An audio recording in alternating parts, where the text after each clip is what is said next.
감사합니다. 우리 한 번 더 기도드리겠습니다. 하나님, 주님의 은혜를 감사드립니다. 오늘도 주께서 우리에게 귀한 주일을 허락하여 주셔서 주 앞에 나와 예배드리게 하시니 그 은혜를 감사드립니다. 하나님, 이 시간 주 앞에 올려드리는 모든 찬양마다 또 기도마다 주께서 우리에게 들려주시는 모든 말씀마다 주께서 은혜를 더하여 주셔서 그 말씀과 찬송과 기도 가운데에 새 힘을 얻는 귀한 은혜를 우리 모두에게 베풀어 주시옵소서. 하나님, 이 땅 가운데 세우신 이 강변교회를 통하여서 하나님의 놀라운 복음의 역사가 이어지기를 간절히 바라옵고 소원합니다. 하나님, 이 세상에 많이 있는 많은 교회 중에 하나가 아니라 주께서 들어 사용하시는 참으로 주님의 귀한 교회가 되도록 우리 강변교회 가운데 은혜를 더하여 주시옵소서. 말씀으로 견고케 하여 주시고 성령으로 충만케 하여 주셔서 주님이 마지막 때에 사용하시는 주님의 교회 되도록 주님 은혜를 베풀어 주시옵소서. 하나님, 이를 위하여 간절히 바라옵고 소원하옵기는 강변의 모든 성도들과 강변의 모든 가족들을 주님 기억하여 주시옵소서. 특별히 고통과 신음 가운데 있어 주님의 도우심의 은혜를 구하는 성도들의 기도에 주님 응답하여 주시옵소서. 하나님, 질병 가운데에 주님 고통하며 병상에 누워서 여전히 신음하며 주의 도우심의 은혜를 구하는 성도들의 기도를 주님 들어 응답하여 주시기를 간절히 바라옵고 소원합니다. 사람을 만드신 분이 하나님이시오니 고치시는 분도 하나님이신 줄로 믿습니다. 은혜를 베풀어 주시옵소서. 근심하며 염려하며 낙심하는 모든 심령들마다 무너진 믿음마다 주님의 회복의 은혜를 허락하여 주옵소서. 이 시간 주님의 말씀을 듣고자 합니다. 주님, 우리에게 말씀하여 주옵시고 이 말씀을 통하여서 우리의 삶이, 우리의 믿음이, 우리의 예배가 새로워지는 놀라운 은혜를 우리 모두에게 허락하여 주옵소서. 감사드리며 예수님의 이름으로 기도드립니다. 아멘. 바울이 이제 에베소에서 2년간 성경을 가르치고 복음을 전하였습니다. 그 기간 동안에 많은 사람들이 예수님을 믿었고 또한 기적도 많이 일어났습니다. 그러나 늘 그렇듯이 그 에베소에서도 바울을 죽이려는 자들이 있었습니다. 그 공격이 매우 거세었죠. 에베소 전체가 흔들릴 만큼의 큰 소요가 일어났습니다. 이로 인해서 바울은 더 이상 에베소에 머물 수가 없었고 바울 자신과 또 바울의 제자들의 그런 안녕을 위하여서 바울은 에베소를 떠나야 했습니다. 그 떠나는 내용이 이제 그 사도행전 19장 마지막 부분 그리고 20장 1절에서 6절까지의 내용이 바로 그 내용들입니다. 특별히 이제 20장 1절에서 6절은 이제 에베소를 떠난 바울의 여정을 기록을 하고 있습니다. 우리 지도 한번 또 보시겠습니다. 이 지도는 좀 큰 지도죠. 다음 지도 한번 보실까요?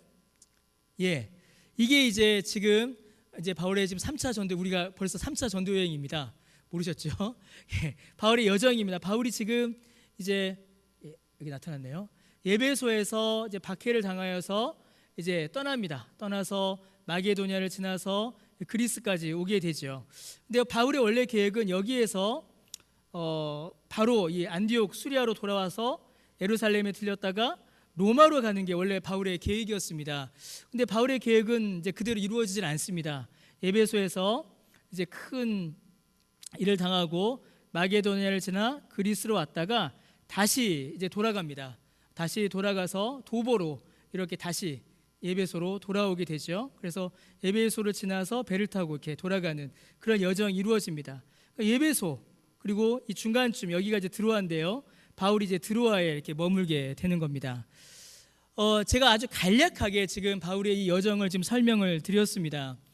뭐 여기도 갔다 저기도 갔다 어디도 들렸다 이런 내용들이 성경에 잘 나타납니다. 그런데 사실은 매우 간단한 내용입니다. 하나님께서는 바울의 여정을 바울의 뜻대로 바울의 계획대로 이끌어가지 않으셨습니다.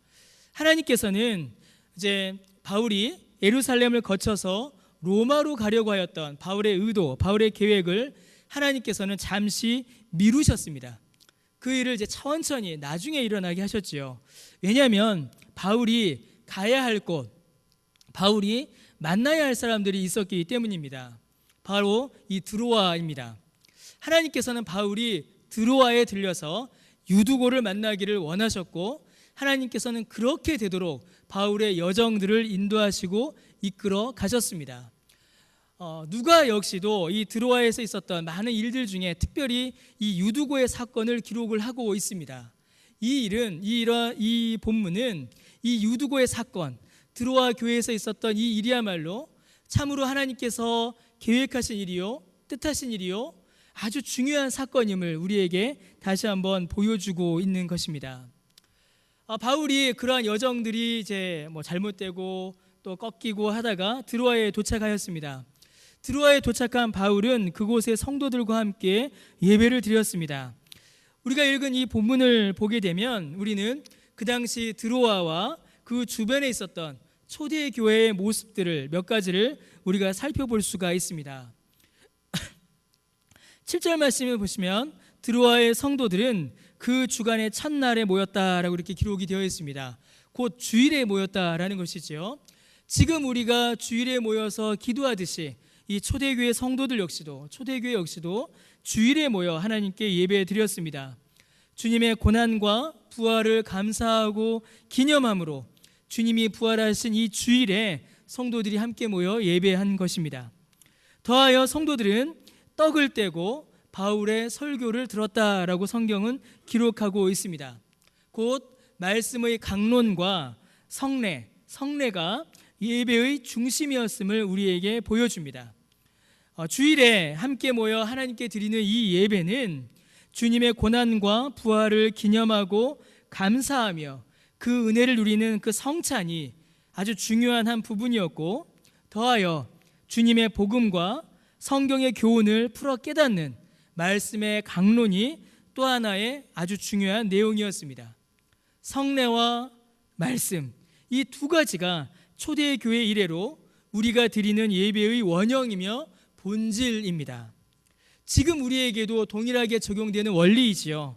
여러분, 우리가 참으로 우리 안에서 초대교회 예배를 회복하고 성경적인 예배를 회복하며 참된 예배, 하나님께서 기뻐하시는 바른 예배를 드리고자 한다면 이 두 가지가 우리 안에서 새로워져야 되고 견고해져야 합니다. 곧 말씀의 강론과 성례, 성찬과 세례가 우리 안에서 바르게 시행될 때에, 그때에 비로소 우리는 예배의 본질을 회복하고 참으로 예배의 본질을 경험하였다라고 우리는 말할 수가 있는 것입니다. 드로아 교회는 이러한 모습을 우리에게 보여주고 있습니다. 그들은 떡을 때려 곧 성찬을 하려 모여서 말씀의 강론, 바울의 설교를 들었습니다. 이러한 예배의 신학적, 내적인 내용만이 아니라 우리는 이 본문을 통하여서 드로아 교회가 처하였던 외적인 형편도 또한 함께 살펴볼 수가 있습니다. 7절 말씀에 보게 되면 드로아 교회의 이 예배는 저녁에 시작된 것을 우리가 알 수 있습니다. 바울이 강론할 때 말을 밤중까지 계속하였다라고 이렇게 기록된 것은 예배 자체가 저녁, 해가 질 때쯤 시작되었고 설교가 밤늦게까지 이어졌음을 우리에게 보여주고 있습니다. 드로아 교회, 드로아의 성도들은 저녁에 모여서 하나님께 예배를 드린 것입니다. 왜냐하면 거의 대부분의 성도들이 낮에는 여러분 일을 해야 했기 때문입니다.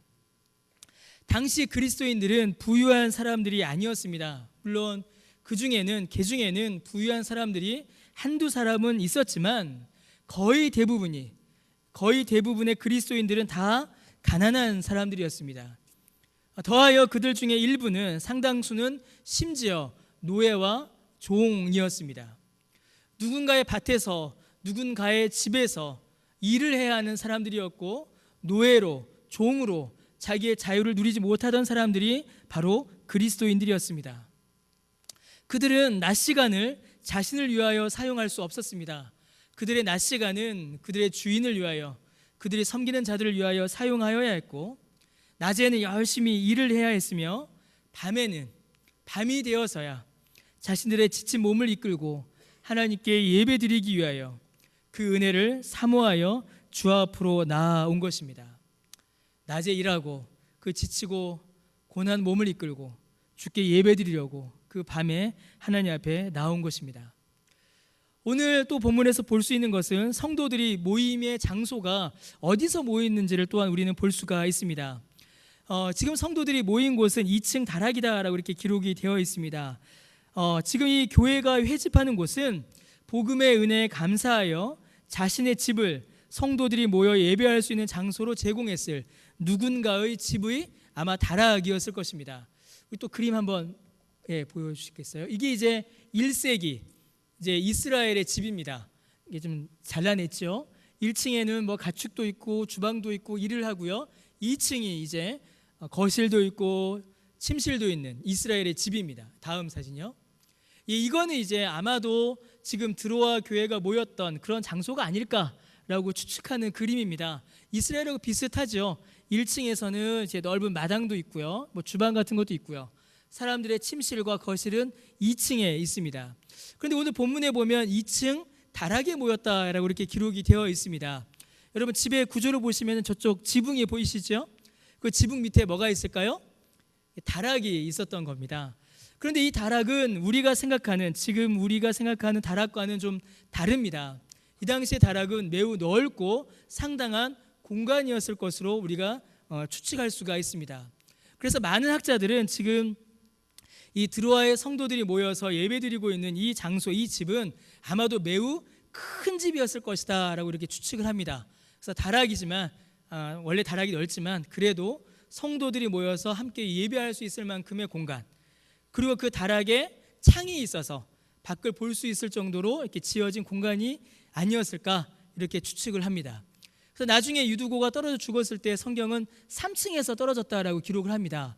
여러분 집이 몇 층이죠? 지금 보시면 2층이잖아요. 근데 다락은 몇 층일까요? 그러니까 3층이 되는 거겠죠. 저 다락 저기에서 성도들이 모여서 이제 예배를 드린 것입니다. 예루살렘을 향하여서 가던 바울이 드로아에 잠시 들렸습니다. 그의 계획과는 상관없이 하나님께서 바울을 드로아로 이끄셨습니다. 드로아에 들린 바울은 그 다음 날 다시 예루살렘으로 출발해야 했습니다. 그가 가기 전에 드로아의 성도들은 바울에게 설교를 청하였습니다. 그리고 바울 역시 그들에게 하나님의 말씀을 전하기를 원했습니다. 떡을 떼어 성찬을 행하고 바울의 설교가 시작되었습니다. 바울의 설교는 밤이 늦도록 이어졌습니다. 매우 긴 설교였습니다. 얼마나 길었는지 나중에 뒤에 11절에 보시니까 날이 새기까지 이야기하였다라고 되어 있죠. 저녁 때쯤 밤에 시작한 설교는 그 다음날 아침까지 이어졌습니다. 아마도 이 바울의 설교는 단순히 혼자 말하는 것이 아니라 이 설교와 질의응답을 반복하는 방식으로 아마 진행되었을 것이다 라고 학자들은 추측을 합니다. 바울이 말씀을 쭉 강설하면 회중에서 질문하고 또 그 질문에 대해 답한 이후에 또 말씀을 강설하고, 이렇게 바울과 이 드로아 교회 성도들은 말씀을 나누었습니다. 자, 그런데 바로 그 자리에 유두고라는 청년이 있었습니다. 이 청년도 낮에는 힘들게 일했을 것입니다. 아주 많은 일을 했을 것입니다. 그리고 피곤하고 지친 몸을 이끌고 이 예배의 자리로 이 유두고라는 청년은 나왔습니다. 2층 다락으로 그도 온 것이지요. 그러나 여러분, 많은 사람들이 내뿜는 호흡과 사람들의 열기로 인해서 이내 그곳은 답답해지기 시작했습니다. 성경은 아주 중요한 얘기를 하나 보여주는데요. 8절 말씀에 보시면 우리가 모인 윗다락에 등불을 많이 켰었다라고 기록하고 있죠. 성도들이 밤에 모이기 위하여서 저마다 등불을 이렇게 들고 왔습니다.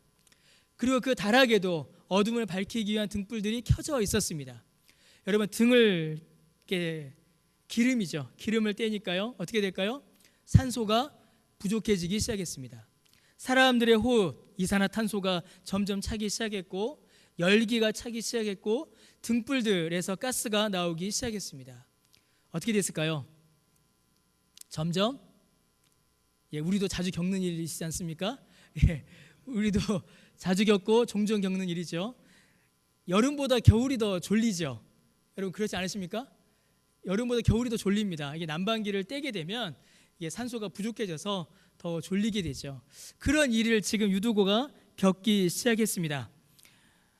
답답해지기 시작했습니다.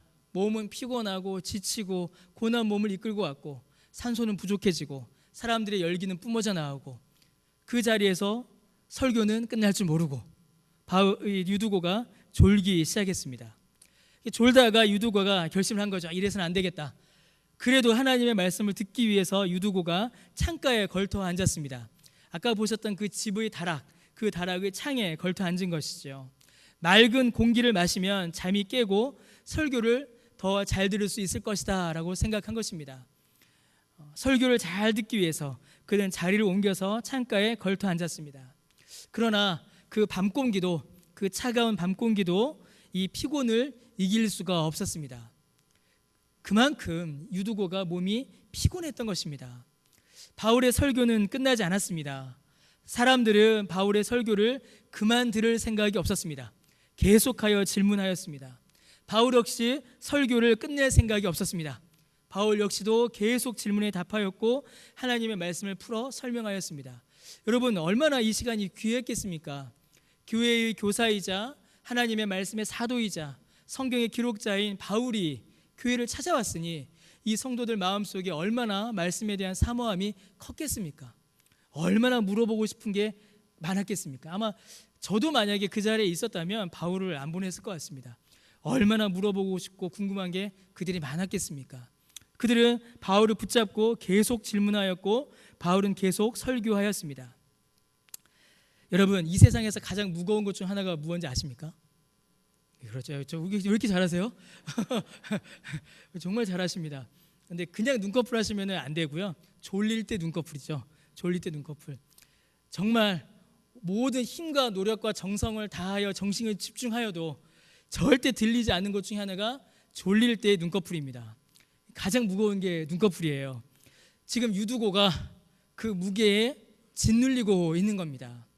너무나 졸렸습니다. 그는 졸기 시작했습니다. 그러다가 그는 잠이 들었습니다. 그래서 좀 푹 자면 좋은데 잠을 자지 못하였죠. 안타깝게도 슬프게도 유두고는 끝내 3층 창틀에서 떨어지고 말았습니다. 졸다가 잠이 든 유두고가 떨어졌죠. 모두가 말씀을 집중해서 듣고 있을 때에 아마 그 중에는 졸은 사람도 있었을 겁니다. 분명히 그 말씀을 듣고 있는 그때에 갑자기 쿵 하는 소리가 들린 겁니다. 그리고 많은 사람들이 말씀을 듣다가 뛰어나갔습니다. 그리고 바닥에 쓰러진 유두고를 일으켰습니다. 그 자리에 함께 있었던 누가 역시도 이 유두고를 살펴보았습니다. 의사였죠. 의사인 누가는 이 유두고를 살펴본 이후에 사망을 선고합니다. 의사의 사망 선고가 내린 것입니다. 유두고는 정말로 죽은 것입니다. 여러분, 하나님의 말씀을 듣기 위하여 힘든 노동을 마치고 피곤한 몸을 이끌고 주 앞에 나아왔습니다. 예배를 사모하여 성찬에 참여하기 위하여 바울이 왔다라는 소식을 듣고 하나님의 말씀을 듣기 위하여 자신의 휴식을 포기하고 주의를 지키기 위하여 이 유두고는 주 앞에 나온 것입니다. 하나님 앞에 헌신된 경건한 청년 유두고가 하나님의 말씀을 듣기 위하여 교회에 나왔고 그 말씀을 듣다가 예배 시간 중에 사고로 죽은 것입니다. 여러분, 어떤 분들은 이 유두고를 비난하시는 분이 있으십니다. 어떻게 설교 시간에 졸 수가 있는가? 예배 시간에 졸았으니 그렇게 죽었지. 그렇게 말씀하시는 분들이 계세요. 그러나 여러분, 성경 어디에도, 사도행전 어디에도, 누가는 어디에서도 이 유두고를 비난하지 않습니다. 그리고 우리가 어떤 이유를 대서도 이 유두고를 비난하거나 질책할 수가 없습니다. 여러분, 유두고만큼의 헌신, 이 유두고만큼의 경건을 여러분 우리가 찾아보기가 사실 힘이 듭니다. 하루 종일 고단한 노동을 하였고 그 피곤하고 지친 몸을 쉴 수 있음에도 불구하고 그 몸을 이끌고 주 앞에 예배드리기 위하여, 주의 말씀을 듣기 위하여, 성찬에 참여하기 위하여 나온 것입니다.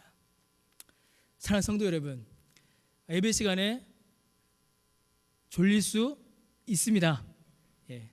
주무실 수도 있습니다. 저는 이해할 수는 있습니다. 그러나 자유롭게 하셔서는 안 됩니다. 자유롭게 조는 것과 정말로 피곤에 지쳐서 나도 모르게 잠드는 것 사이에는 여러분 다릅니다. 다르다는 걸 여러분 꼭 아셔야 합니다. 유두고는 하나님을 사모하는 마음으로 주 앞에 나아왔으나 너무나도 피곤하고 지쳐서 그 상황이 어려움으로 인해서 졸다가 그리고 잠이 들어서 떨어져서 죽게 되었습니다. 여러분, 사실 이 일은 단순한 사고가 아닙니다. 가벼운 일이 아닙니다. 자칫 이 일로 인해서 교회와 많은 성도들이 큰 시험에 빠질 수도 있는, 어쩌면 이 일로 인해서 들어와 교회 자체가 사라질 수도 있는 아주 위험한 일이 지금 이 유두고의 사건입니다. 여러분, 한번 생각해 보십시오. 자신을 희생하고 수고를 감내하여 하나님 앞에 나온 자가, 예배를 사모하고 성찬을 사모하고 주의 말씀을 기뻐하여 자신의 모든 것을 희생하여 주 앞에 예배드리기 위해 나온 자가 다른 것도 아니고 예배 중에 사고로 여러분 죽었습니다. 여러분, 이 일 앞에 유두고와 유두고를 둘러싼 사람들과 드로아 교회는 어떤 질문에 맞닥뜨려야 했을까요? 과연 하나님 살아계신가? 과연 하나님께 살아계신다면 어떻게 하나님께 예배드리러 나온 청년을 예배 시간에 죽게 하실 수 있는가? 우리가 지금 하나님께 예배드리고 있는데 그것도 수고하고 지친 몸을 이끌고 나와서 얼마나 피곤하면 그렇게 졸 수 있겠습니까? 그 졸린 육체를, 자기의 그 쉼을 다 포기하고 하나님 앞에 나와 예배하고 있는데 어떻게 예수님께서 살아계시다면, 예수님께서 이 예배를 받고 계시다면 어떻게 사고로 저 경건한 청년이 죽을 수 있는가? 이 예배가 참된 예배인가? 하나님 정말 살아계신가? 우리가 믿고 예배드리는 이 기독교가, 이 신앙이 바른 참된 신앙인가?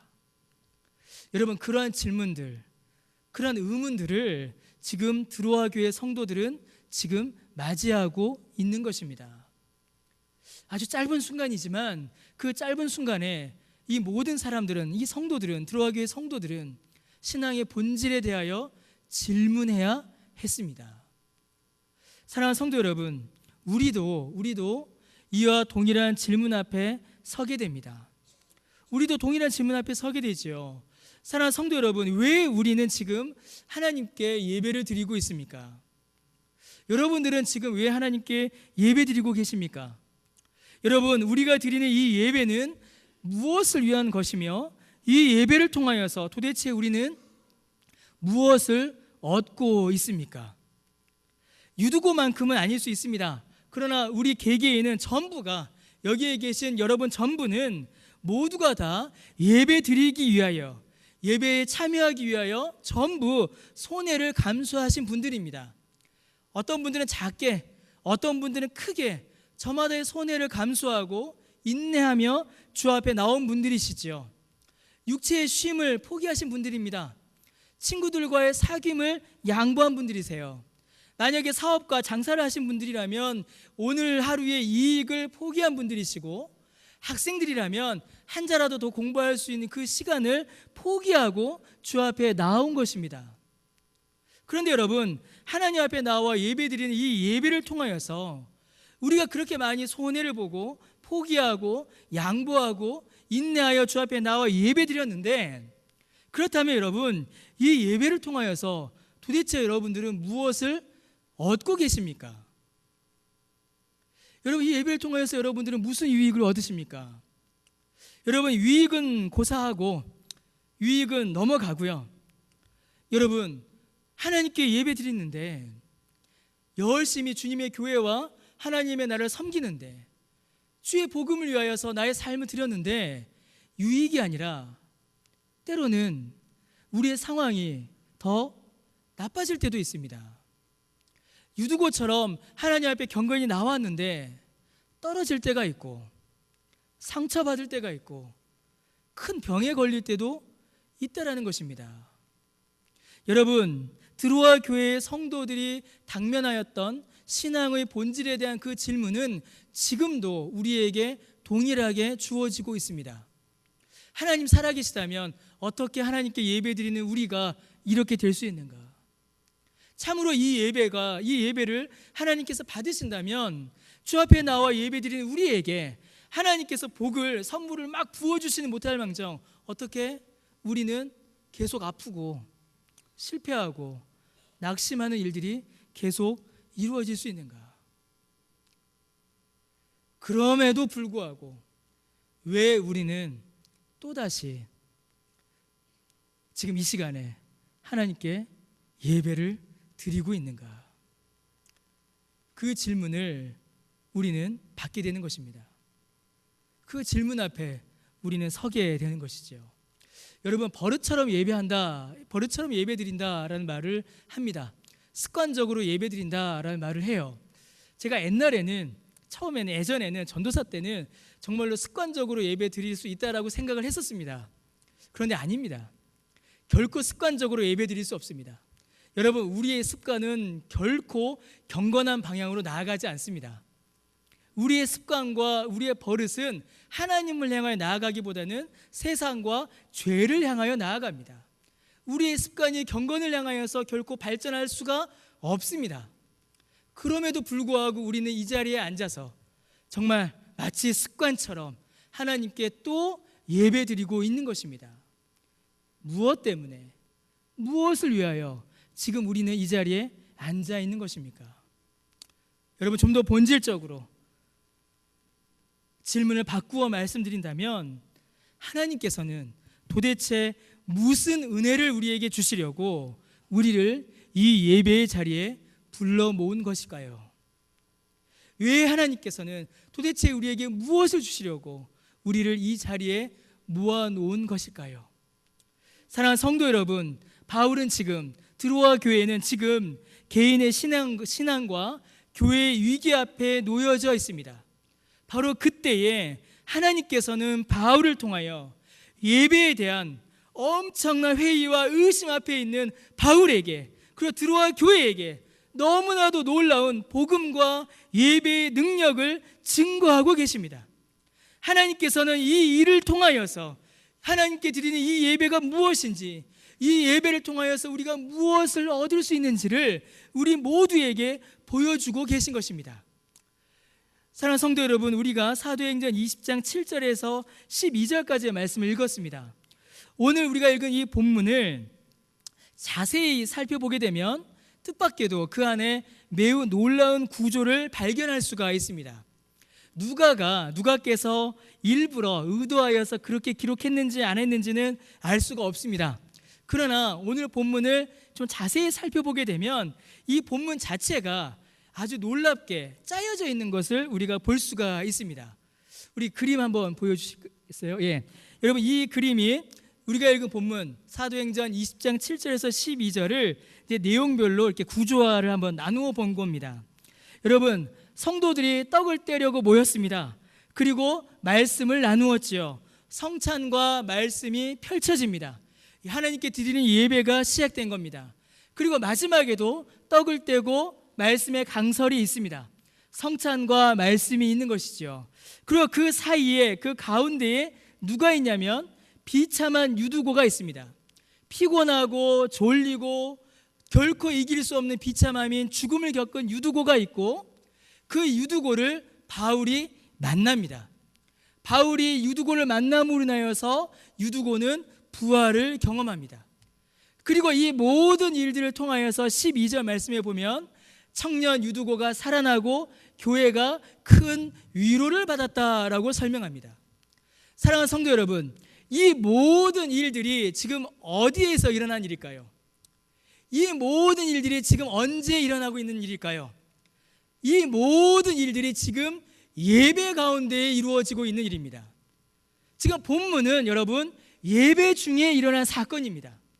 예배 중에 무슨 일이 일어나는가, 예배를 통하여서 어떤 일이 일어나고 있는가를 이 드로아 사건 전체를 통하여서 우리가 살펴볼 수 있는 것입니다. 여러분, 어떤 일이 벌어졌습니까?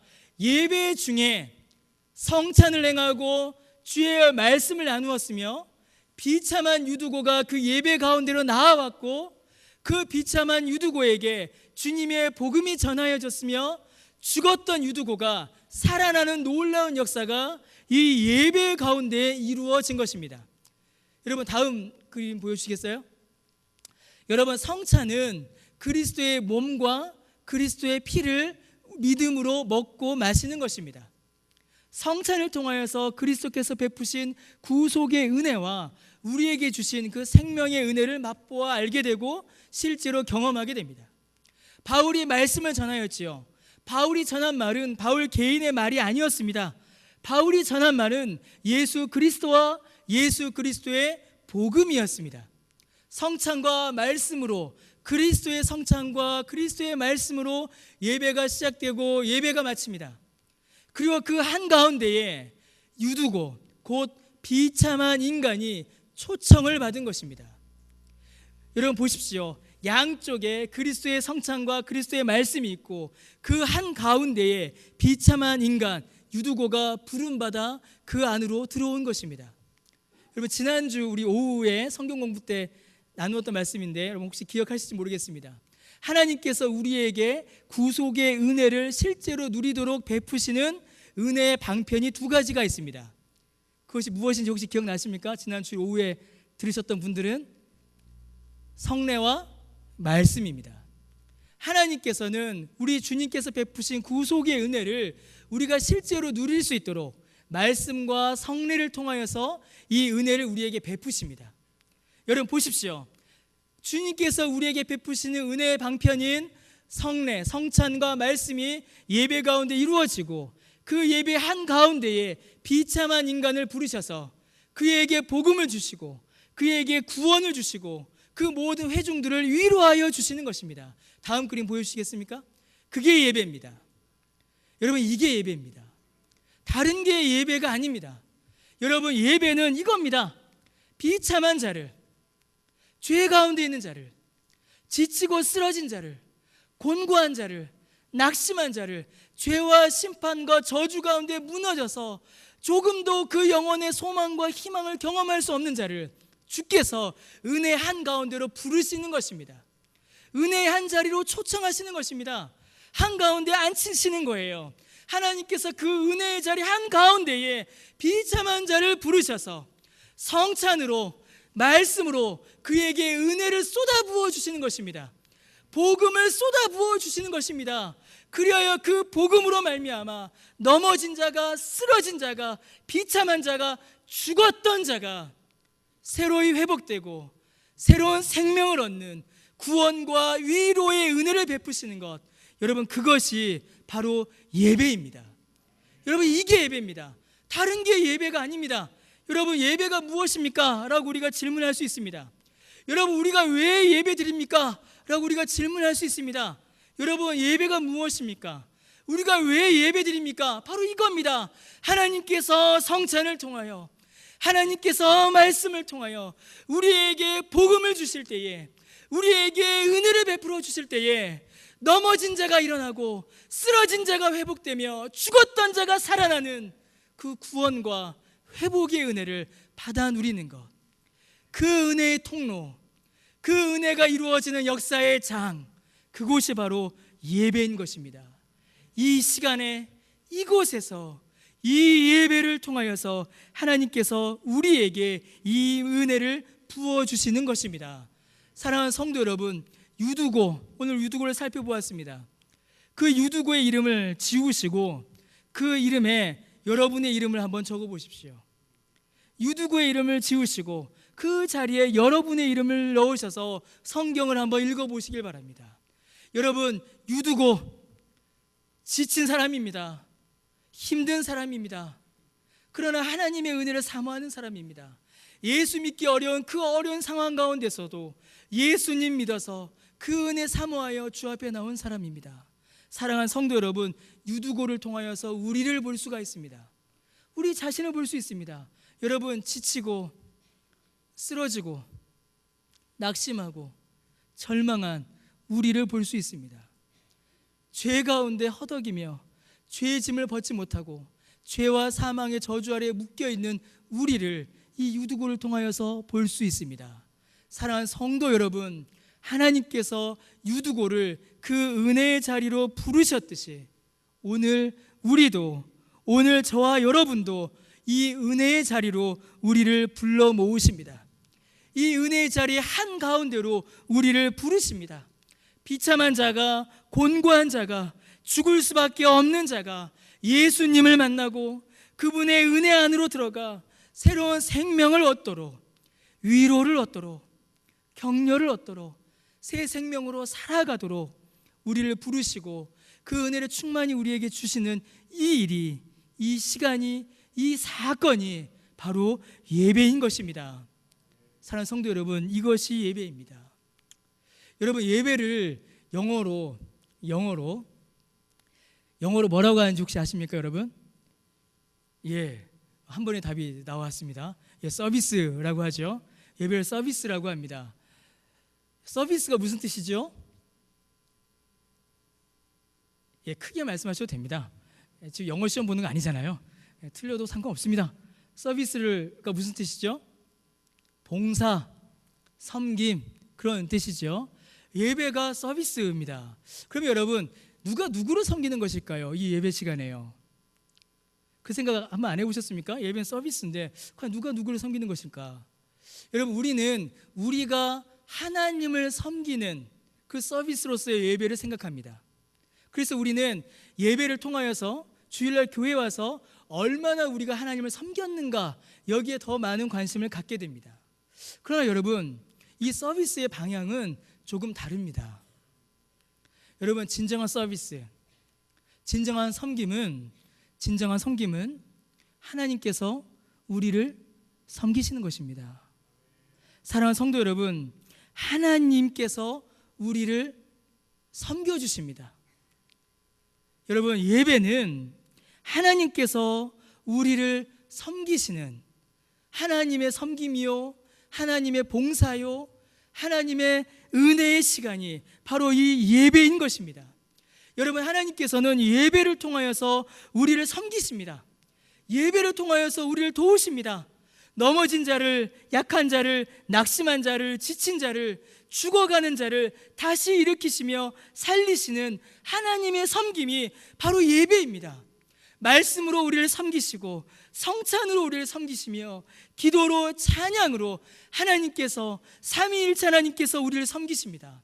성부 하나님의 지극한 사랑으로 우리를 섬기시고 성자 하나님 예수 그리스도의 십자가의 대속으로 우리를 섬기시며 성령 하나님의 충만하심으로 예배 가운데에 우리를 섬겨주십니다. 여러분, 주님께서 마태복음 20장 28절에 여러분 뭐라고 말씀하셨습니까? 인자가 온 것은, 주님이 이 땅 가운데 오신 것은 섬김을 받으려 함이 아니라 도리어 섬기려 하고 자기 목숨을 많은 사람의 대속물로 주려 함이니라 라고 말씀하셨습니다. 우리 주님이 이 땅 가운데 오신 목적은 섬기시기 위함이었습니다. 섬김을 받기 위함이 아니었습니다. 우리를 섬기시려고, 우리를 도우시려고, 우리를 살리시려고, 우리를 일으키시려고, 우리를 회복시키시려고 주께서 오셨으며 우리에게 은혜를 베풀어 주신 것입니다. 사랑하는 성도 여러분, 우리의 예배는 어떻습니까? 성도 여러분, 지금 우리는 어떻게 예배드리고 있습니까? 여러분, 우리가 예배할 때에 예배의 자리로 나오는 그 발걸음도 너무 귀합니다. 너무 소중하죠. 너무 귀합니다. 그러나 여러분, 우리가 예배의 자리에 나오는 그 발걸음만큼이나 어쩌면 그것보다 더 예배를 마치고 돌아가는 발걸음이 더 중요합니다. 저는 그렇게 생각합니다. 여러분, 우리가 예배의 자리로 나올 때는 빈손으로 나올 수 있습니다. 억지로 끌려 나올 수도 있습니다. 여러분, 그렇지 않으십니까? 우리가 억지로 끌려 나올 때도 있습니다. 억지로 끌려 나오죠. 억지로 끌려 나올 때도 있고, 빈손으로 나올 때도 있고, 상한 마음으로 나올 때도 있고, 지친 몸을 가지고 나올 때도 있고, 마음속에 미움을 가지고 나올 때도 있고, 그 마음에 하나도 은혜가 없이, 하나도 기쁨이 없이, 하나도 즐거움이 없이 예배의 자리에 나올 수 있습니다. 그러한 자들을 주께서 부르십니다. 수고하고 지친 자들을 주께서 은혜의 잔치로 부르시고 초청하십니다. 자, 그러면 여러분, 잔치에 우리가 왔습니다. 자, 잔치가 마쳤어요. 그럼 잔치가 마치고 돌아갈 때 우리는 어떻게 돌아가야겠습니까? 여러분, 결혼식, 환갑잔치 이런 데 가시지 않습니까? 그러면 돌아갈 때 어떻게 돌아가시죠? 배부르게 돌아갑니다. 손에는 뭐 하나 들고 가죠? 수건 하나 들고 돌아가는 겁니다. 배부르고 수건 하나 들고 야, 오늘 잔치 맛있다, 오늘 잔치 배부르다, 오늘 잔치 통해서 내 마음이 즐겁다, 내 마음이 기쁘다, 부른 배 두드리며 받은 수건 손에 들고 기쁘게 웃으면서 돌아가는 겁니다. 여러분, 이게 잔치입니다. 사랑하는 성도 여러분, 여러분 잔치 가셨는데 잔치 자리에 앉으셔서 음식은 먹지 않고 이 음식은 뭐로 만들었나 분석하고 계십니까? 잔치에 가셨는데 노래가 나옵니다. 흥겹게 노래 부르시고 춤도 추시는데 여러분 거기서 인상 팍 쓰시면서 시끄러 꺼 이러면서 음악 끄십니까? 수건 주는데, 선물 주는데 이거 마음에 안 들어 집어 던지시고 그러십니까? 여러분, 그것은 잔치에 간 게 아니죠. 잔치의 자리에는 있었지만 잔치를 누린 게 아닙니다. 사랑하는 성도 여러분, 우리가 육체의 졸음, 육체의 잠보다 더 무서운 것은 영적 졸음입니다. 영적으로 잠들어 있는 것이에요. 하나님께서 은혜의 잔치로, 은혜의 자리로 이 예배 가운데 우리를 불러 모으셨습니다. 말씀으로, 성찬으로, 우리가 지난주에 성찬을 했지요. 성례로, 찬송으로, 기도로 하나님께서는 우리를 이 가운데 딱 앉혀놓으시고 은혜를 부어주십니다. 우리에게 은혜를 부어주세요. 그런데 우리가 관심이 없다면, 이 자리에 1시간 동안 앉아는 있지만 우리의 영혼이 잠들어서 맛있는 영적 음식도 맛보지 못하고 하나님께서 베풀어 주시는 그 복된 선물도 받아 누리지 못하고 그저 구경만 하다가, 그저 잠들어 있다가, 그저 빈손으로 다시 돌아간다면, 여러분, 그것만큼 안타까운 일이 어디에 있겠습니까? 줄인 배와 지친 몸과 상한 영혼을 가지고 주 앞에 나와서 치료받고 얻고 회복되어 돌아가야 하는데, 그렇게 돌아가라고 하나님께서 부르셨는데 돌아갈 때 똑같이 또다시 빈손으로, 또다시 상한 마음으로, 또다시 지친 영혼으로, 또다시 미움을 안고, 또다시 슬픔을 안고, 또다시 은혜를 하나도 맛보지 못한 채로 돌아간다면, 여러분, 그것만큼 비참한 것이 어디에 있겠습니까? 그것만큼 안타까운 것이 어디에 있겠습니까? 사랑하는 성도 여러분, 예배의 은혜는 놀라운 것입니다. 예배의 은혜는 놀라운 것입니다. 얼마나 놀랍습니까? 죽은 자가 살아날 만큼 놀랐습니다. 죽었던 유두고가, 지친 육체가, 지친 영혼이 회복되는 정도가 아니라 죽었던 사람이 다시 살아나는 새로운 생명의 역사가 일어나는 것만큼 예배는 놀라운 것입니다. 예배는 놀라운 것입니다. 예배 가운데 하나님께서 부어주신 은혜는 참으로 놀라운 것입니다. 사랑하는 성도 여러분, 혹시 우리 중에 우리의 영혼이 유두고처럼 잠들어 계신 분이 있지 않으십니까?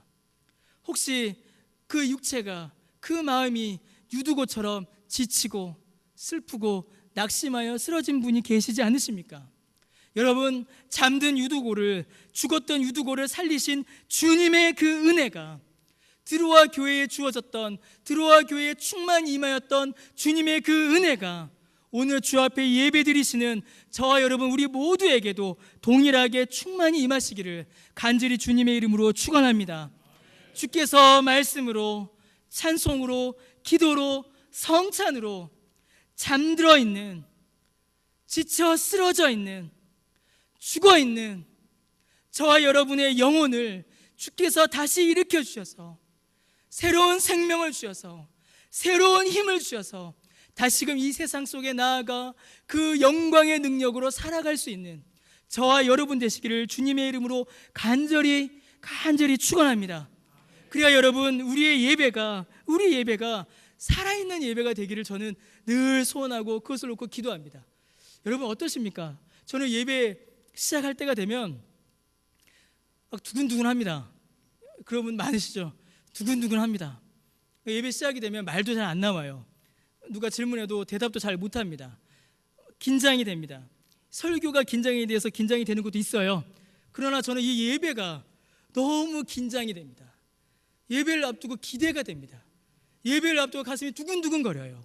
하나님께서 오늘은 무엇으로 우리를 다시 살리실 것인가? 하나님께서 오늘은 누구를 회복시키실 것인가? 하나님께서 오늘은 우리에게 어떤 은혜를 부어주실 것인가? 그 기대와 그 소망으로 저는 두근두근합니다. 마음이 긴장이 돼요. 새로워집니다. 각성이 돼요. 사랑하는 성도 여러분, 당신은 목사니까 그렇지, 그렇죠, 제가 목사니까 그럴 수도 있습니다. 그러나 저와 여러분, 우리 모두가 다 주님의 은혜의 자리로 부름받았습니다. 주께서 우리를 모두를 그 은혜의 자리로 초청하셨습니다. 그 은혜의 예배의 자리로 우리를 부르셨고 우리를 초청하셨고, 주께서 우리를 섬겨주십니다. 주님의 그 섬김의 은혜를 충만히 누리시는, 그리하여 그 안에서 회복과 영광과 생명의 은혜를, 생명의 능력을 경험하시는, 소유하시는, 그리하여 그 은혜로 다시 저 문을 열고 세상으로 나아가시는 저와 여러분 되시기를 주님의 이름으로 간절히 축원합니다. 우리 시간 함께 찬양하겠습니다.